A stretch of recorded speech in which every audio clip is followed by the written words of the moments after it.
안녕하십니까. 지금부터 하나피셀 자표를 시작해보도록 하겠습니다. 소중한 시간을 내시어 하나피셀 자표에 참석해 주셔서 진심으로 감사합니다. 오늘 이 자리는 글로벌 넘버원 태양광 기업 하나피셀에 관심이 있으신 취업 준비생분들께 조금이나마 도움을 드리고자 준비하게 되었습니다. 다음 순서로 바로 이어서 하나피셀 소개를 진행해 보도록 하겠습니다. 오늘 하나피셀 소개는 경영관리부문장 최문성 상무님께서 진행을 해주시도록 하겠습니다.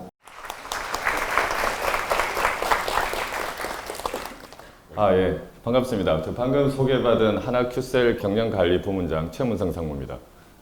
안녕하십니까? 네.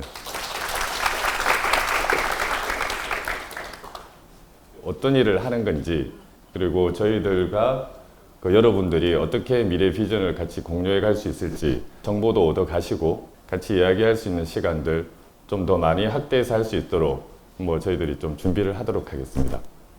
일단 회사 소개를 제가 먼저 시작하도록 하겠습니다. 중간에 제가 말씀드리겠지만 저희 하나큐셀은 전반적으로 좀 젊은 기업입니다. 그래서 거기에 맞춰서 저희들도 다양하게 자유롭게 되게 창의적으로 일할 수 있는 분위기를 조성하기 위해서 노력을 많이 하고 있기 때문에 이 자리조차도 여러분들 학교에서보다 훨씬 더 자유롭게 편안하게 앉아서 들으셔도 될 것 같습니다. 그럼 시작하도록 하겠습니다. 첫 번째, 두 번째, 세 번째로 컨텐츠가 구성이 되어 있고요. 저는 첫 번째 하나그룹 소개, 그 다음에 하나큐셀 소개까지 진행을 하도록 하겠습니다. 일단 오늘 자리가 하나큐셀 자리이기 때문에 아무래도 하나그룹에 대해서는 간단하게 말씀을 드리고 하나큐셀의 내용에 대해서 이 장표 내용 중심으로 제가 말씀을 드리겠습니다만 좀 추가적인 부분들 곁들여서 말씀을 드리도록 하겠습니다. 저희 그룹의 히스토리를 좀 간단하게 정리를 했습니다. 그래서 여러분들 익히 아시겠지만 1952년도에 전쟁을 거치고 난 뒤에 좀 폐허가 된 한국의 어떤 새로운 산업화를 위해서 화약 사업을 시작을 했습니다. 여러분들 쉽게 생각하면 화약 이렇게 하면 좀 무기류 이렇게 위주로 생각하실 수도 있겠지만 요즘은 여러분들 생각하시면은 예를 들어서 터널을 뚫기 위해서 기본적인 발파 작업을 한다든가 이렇게 연관시켜서 생각해 주시면 될 것 같고요. 산업화하는 초기에 산업화에 이바지하기 위해서 화약 사업을 시작으로 해서 그 그룹의 모태가 시작되었습니다. 그리고 크게 이제 한양화학은 지금 현재 하나케미칼이고요. 그리고 한양화학이라고 되어 있지만 모태는 미국의 다우케미칼이 한국에 와서 공장을 설립해서 운영하던 거를 저희들이 인수를 해서 좀 성공적으로 턴어라운드를 시키면서 하나그룹의 아직까지도 든든한 캐시카우 역할을 하는 회사로서 성장을 시켜왔습니다. 그리고 2002년도에 현재 하나생명, 당시에 대한생명을 인수를 해서 그전에도 저희들이 증권, 자산운용 등 금융업에 활발하게 활동을 하고 있었습니다만 좀 큰 규모로 글로벌리 금융사업을 할 수 있는 기반을 2002년도 12월 하나생명 인수를 통해서 다졌다고 보시면 될 것 같고요.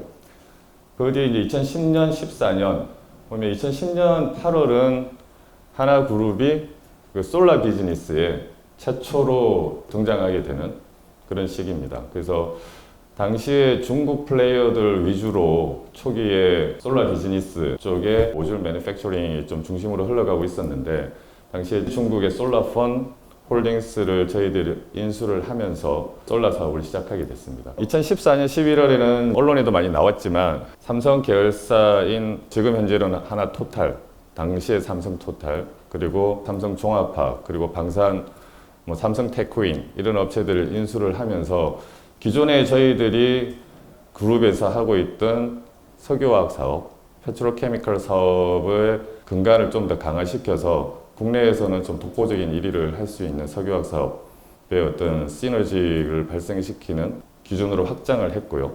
방산 쪽도 다변화라고 그러니까 좀 세분화되어 있었는데 당시에 삼성테크윈 이런 데를 인수를 하면서 미래지향적인 디펜스 비즈니스 인더스트리의 전자제어 이런 쪽으로 해서 압도적으로 국내에서 1위 위상을 가지고 있고요. 지금 이제 글로벌리 좀 그걸 기반으로 글로벌리 디펜스 비즈니스를 좀 키우기 위해서 좀 노력을 하고 있는 상황입니다. 참고로 저 공정자산 규모 기준은 여러분들이 나중에 궁금하시면 찾아보시면 되겠지만 공정거래위원회에서 자산 규모를 볼 때 기준을 잡고 있는 기준입니다.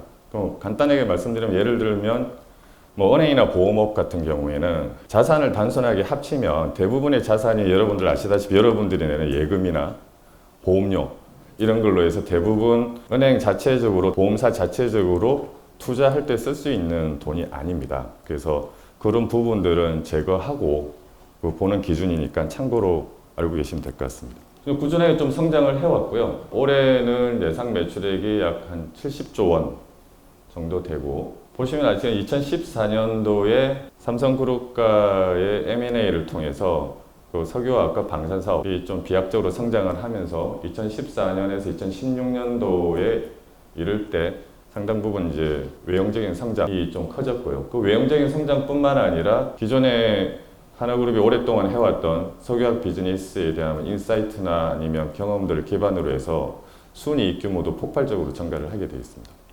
하나그룹 전체적으로 보면 국내에는 계열사가 한 61개 되고요.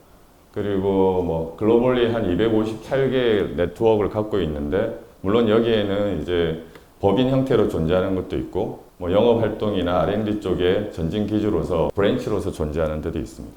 간단하게 그룹 소개를 마치고요. 이제 하나큐셀에 대해서 좀 말씀을 드리겠습니다. 뭐 태양광이라 그러면 여러분들이 뭐 요즘 많이 접하시죠. 뭐 가장 기본적으로 태양의 빛을 가지고 전기 에너지로 바꾸는 그런 비즈니스고요.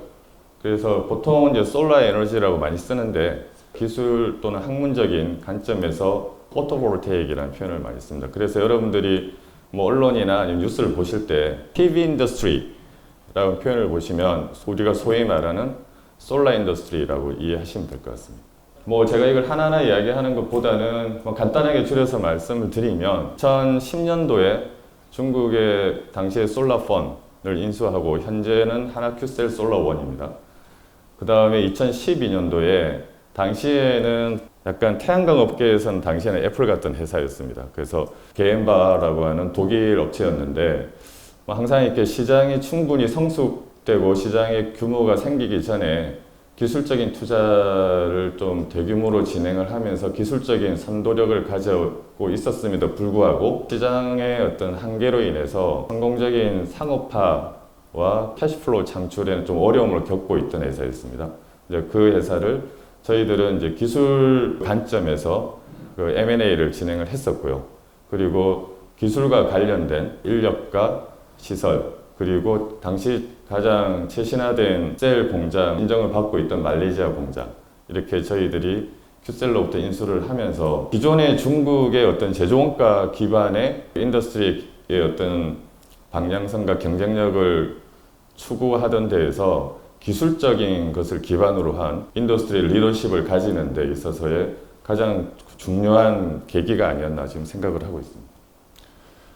그래서 현재로는 당시에 인수했을 때 있던 말레이시아 공장, 그리고 2010년도에 최초에 인수한 중국의 치동에 있는 그 솔라원, 그리고 2015년부터 이제 저희들이 한국에 실제로 공장을 끼기 시작했고요. 현재로는 충청도의 충북의 음성 진천에 있는 공장이 단일 공장으로서는 아마 세계 최대 규모를 위상을 가지고 있습니다. 그리고 규모뿐만 아니라 지금 현재 커머셜라이즈 되어 있는 공장 중에는 가장 자동화가 많이 되어 있고, 그리고 가장 제품력이 높은, 기술적으로 상당히 우위에 있는 기술력과 설비를 기반으로 해서 한국에 공장을 지었고요. 그래서 현재 한국의 공장이 사실은 이제 글로벌리 제일 경쟁력도 뛰어나고 수익성도 제일 높은 상황입니다. 그리고 마지막 이제 제품 범위라고 되어 있는데 여러분들 생소하시겠죠? 그래서 저 모듈, 그러니까 저희들이 보통 여러분 태양전지라고 그러면 이제 셀 단위라고 생각하시면 되고요. 셀을 가지고 그다음에 여러분들이 보통 보는 이렇게 패널 형태로 되어 있는 모듈을, 그 다음에 태양광 키트라고 되어 있는 거는 저희들이 그냥 모듈을 생산해서 모듈만 납품하는 형태가 아니라 하나의 이제 시스템을 만들어서 제공을 하는 비즈니스도 좀 하고 있고 점점 좀 확대하려고 하는 추세입니다. 그래서 2차 전지라고 보시면 되고요. 뭐 2차 전지라 그러면 여러분들 자동차, 전기 자동차에 들어간 2차 전지를 좀 생각하실 수 있는데 그만한 크기보다는 그보다 훨씬 작은 규모의 2차 전지를 활용해서 가정용 솔루션을 만든다든가 또는 대형 태양광 플랜트라고 이야기하는 그 유틸리티 베이스의 큰 규모에 들어가는 태양광 플랜트에 좀 대형 형태의 2차 전지를 활용해서 집중적으로 낮에 생산되는 태양광 솔라 에너지를 쉽게 말해서 이제 충전해가지고 보관하는 거죠. 보관하고 해가 없을 때 그 보관하는 에너지를 가지고 다시 디스차지를 해서 사용할 수 있게끔 하는 전반적으로 약간 스마트한 에너지 시스템을 만들기 위해서 저희들 솔루션을 좀 만들고 있는 부분들을 뭐 여러분들이 키트라고 이해하시면 될 것 같고요. 발전소는 뭐 작든 크든 말 그대로 여러분들이 석탄 발전소, 뭐 원자력 발전소 이런 거는 많이 뭐 언론에서도 많이 보셨듯이 태양광도 여러분들이 많이 봐오신 거 태양광 패널들을 좀 넓은 공간에 대규모로 설치를 해서 대규모의 전력을 생산하는 그런 태양광 발전소를 만드는 것까지 저희들이 하나 큐셀에서 지금 담당 진행을 하고 있습니다. 그렇게 해서 제품 범위라고 이해해 주시면 될 것 같고요. 사실 이제 퀄리티 그로스 2020은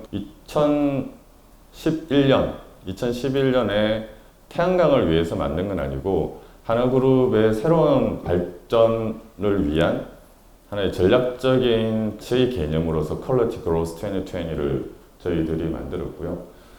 여기서 사실은 그로스 엑셀런스 트랜스포메이션 이거는 말이 좀 다를 뿐이지 사실은 세 개가 다 하나로 산 덩어리로서 이해를 하시는 게 적합할 것 같습니다. 그로스를 하고 나서 그다음에 엑셀런스를 하고 엑셀런스를 달성하고 나서 트랜스포메이션으로 가겠다고 하는 의미는 아니고요. 시간의 흐름이나 단계의 개념은 아닌 결국은 엑셀런스나 그 지속적인 트랜스포메이션의 체계를 가지지 못하면 그로스도 사실은 불가능한 그리고 다른 것도 다 똑같은 단계에 있다라고 보시면 될 것 같고요. 그런 부분들을 기반으로 해서 솔라 비즈니스는 사실 이러한 저희들의 방향성 그리고 좀 신념일 수도 있고요. 백그라운드와 필로소피를 가지고 시작한 거라고 보시면 될 것 같습니다. 그리고 독일, 그러니까 중국과 독일에 있는 제조사업장 그리고 R&D 센터 2015년부터 시작해서 2016년도에 셀 모듈 공장이 상업화되기 시작해서 지금 2017년 또는 지금 2017년 말 기준으로 해서 저희들이 생산 능력으로는 셀 모듈 다 8GW를 지금 달성을 했고요. 그리고 지금 진행 중에 있는 미국의 모듈 공장까지 완성이 되면 내년 1분기에는 한 10GW의 생산 능력을 보유하게 될 것으로 지금 생각하고 있습니다. 하나그룹 내에서 지금 하나 큐셀만 솔라 비즈니스 또는 에너지 비즈니스를 하고 있는 건 아닙니다. 그래서 하나그룹 내에서 몇 개의 회사들이 이 솔라 에너지 비즈니스의 밸류 체인에 참여를 하고 있고요. 이 폴리실리콘은 지금 태양광 전지를 만들기 위한 가장 위쪽 단계, 업스트림에 있는 가장 기초 원료를 만드는 어떻게 보면 화학 비즈니스 또 화학 프로세스에 좀 더 가까이 있는 그래서 하나 케미칼이 지금 폴리실리콘 비즈니스를 하고 있고요. 그다음에 폴리실리콘을 이용해서 인고드 웨이퍼, 그다음에 셀, 모듈 그리고 아까 말씀드렸던 시스템, 그다음에 발전소 건설까지는 하나 큐셀이 비즈니스를 영위를 하고 있습니다. 근데 그룹에서 조금 그룹 단위에서 시너지가 좀 더 에너지 비즈니스 자체가 상당히 어마어마한 규모를 가지고 있고요. 물론 이제 그 중에서 솔라나 이런 풍력 같은 리뉴어블 에너지는 아직도 전체 규모 내에서는 비중이 작습니다만 성장성은 가장 높은 상태에 있고 그리고 각국에서도 뭐 한국뿐만 아니라 각국에서도 리뉴어블 에너지의 비중을 점점 높이는 방향으로 대부분 정책 방향을 삼고 있기 때문에 성장성은 되게 높습니다. 그에 따라서 시너지도 상당히 좀 클 수 있는 연간 비즈니스들이 존재를 하고 있고요. 그래서 하나 첨단 소재는 저희들이 모듈을 만드는 데 들어가는 중요한 원부 재료를 같이 영위를 해서 비즈니스를 하고 있고 특히 하나 기계 같은 경우는 저희들이 셀 모듈 또는 인고드 웨이퍼 이러한 이제 매니팩처링 사이트에서 혁신을 이루거나 또 훨씬 자동화를 한다거나 할 때 사실 장비 부분들이 상당 부분 되게 중요한 역할을 하고 있습니다. 이제 그러한 하나 기계 원래 비즈니스 자체가 이제 기계 산업을 하고 있는 데라서 지금 현재 저희들 한국 공장의 셀 모듈 라인에는 다 하나 기계가 상당 부분을 다 같이 협업을 해서 시너지를 좀 창출하고 있는 상황이고요. 그리고 하나 에너지는 발전소 건설하는 것까지는 큐셀 비즈니스라고 본다면 더 좀 다운스트림 쪽으로 가서 실제로 세계 곳곳에서 발전소, 특히 태양광을 베이스로 한 발전소 사업을 하기 위한 디벨롭먼트, 그러니까 뭐 그러니까 적정한 투자자를 모집하고 그리고 적합한 지역을 선정해서 파이낸싱까지 같이 일으켜서 발전소 사업 자체를 개발하는 비즈니스, 그리고 그거를 운영해서 다시 지분을 팔아서 이익을 회수할 수도 있고요. 장기간에 또 안정적인 전기 공급을 통해서 그 안정적인 수익을 창출할 수 있는 전략적인 자산들은 계속 가지고 있으면서 운영을 하는 사업도 하고 있습니다. 여러분들 뭐 접하신 분들도 있겠지만 소위 말하는 태양광을 기반으로 한 IPP 비즈니스라고 보면 될 것 같습니다. 사이트가 글로벌리 한 3개 있는데 내년 1분기 되면은 미국까지 해서 한 4개로 늘어날 예정입니다. 전체 태양광 시장의 거의 한 90% 이상을 차지하고 있는 그 실리콘 베이스의 태양광 셀 모듈에서는 시장 점유율 생산력 1위, 제가 제일 그 초점을 맞추고 싶은 거는 단연코 수익성이 1위라고 하는 게 중요한 것으로 생각합니다. 같은 양을 팔아도 저희들은 조금 더 높은 프리미엄을 받을 수 있는 기술력, 그리고 높은 출력의 제품을 만듦으로 인해서 훨씬 더 많은 매출을 일으킬 수 있는, 발생시킬 수 있는 그런 기술력을 기반으로 하고 있다는 것을 증명하는 것이 바로 수익성이라고 저희들은 생각을 하고 있고요. 그리고 생산력 1위는 여러분들 언론을 보시다 보면 중국에 있는 업체들이 생산하는 규모가 더 많다 이런 것도 있는데, 여기서 생산력 1위는 정의를 해드리자면 자체 생산 능력입니다. 그래서 중국 플레이어들, 규모를 좀 크게 계속 가져가는 중국 플레이어들은 뭐 자체 생산력도 있겠지만 베트남이라든지 동남아의 OEM으로 비즈니스를 진행하는 경우가 많기 때문에 이 생산력 1위는 그런 기준이라고 보시면 될 것 같고요. 하나 제가 마지막으로 말씀을 드리고 싶은 거는 뭐 이런 회사 소개 자료는 여러분들이 뭐 보면 되고 간단히 들으면 되는데, 태양광 사업은 아직도 되게 신생 비즈니스입니다. 그래서 에너지 사업 전체를 인류 역사상 돌아봤을 때 솔라 에너지 인더스트리는 되게 이머징 단계에 있는 것은 분명하고요. 그에 따라서 어디 한 군데의 기술 표준이 장기간 지배하고 있는 그런 상황도 아닙니다. 그래서 지속적으로 뭐 규모의 우위뿐만 아니라 그리고 기술력의 우위를 지속적으로 추진을 해야 되고, 그거는 기존에 투자한 자산을 이용해서 장기간 동안 안정적인 비즈니스를 운영할 수 있는 능력도 중요하지만 계속 새로움을 추구하는 것들이 이 인더스트리에 있어서 경쟁력의 가장 근간이라고 저희들은 생각을 하고 있습니다. 그래서 그 부분들은 말로만 한다고 되는 건 아닌 것 같고요. 결국은 회사가 운영되는 체계, 그 안에 구성원들에 대한 역할, 그리고 그런 것들이 가능하게 하는 문화, 이런 부분들이 같이 어우러져야지 그러한 지속적인 변화 혁신이 가능할 거라고 저희들은 믿고 있고, 그런 차원에서 보면 단언컨대 우리나라에 있는, 한국에 있는 어느 대기업보다에 있는 계열사보다 하나큐셀이 그런 측면에서는 가장 역동적이다, 그리고 가장 젊은 기업이다 라고 말씀을 드릴 수 있고요. 지향하고 있는 문화는 소위 말하는 하이어라키 하에서 일어나는 업무가 아니라 각각이 글로벌리 자기의 파트너들 또는 고객들과 의사결정을 할 수 있고 그 역할을 할 수 있는 그러한 것들이 모여져서 결국은 회사가 중장기적인 성장을 할 수 있는 인력들을 양성할 수 있다라고 믿고 있습니다. 저희들이 처해 있는 그 산업 내에서의 산업의 성격, 그리고 저희들이 추구하는 방향을 보시자면 좀 더 저희들은 젊은, 좀 진취적이고 창의력이 있는 인재들이 아직도 턱없이 많이 부족하다고 생각을 하고 있고요. 그리고 세계 곳곳의 제조 현장, 영업 현장, R&D 현장에서 정말 두려움 없이 부딪혀가면서 일을 할 수 있는 그런 생각이 있으신 분들은 주저없이 많이 지원을 해주시기 바라겠고요. 저는 이상 여기서 마치겠습니다. 감사합니다.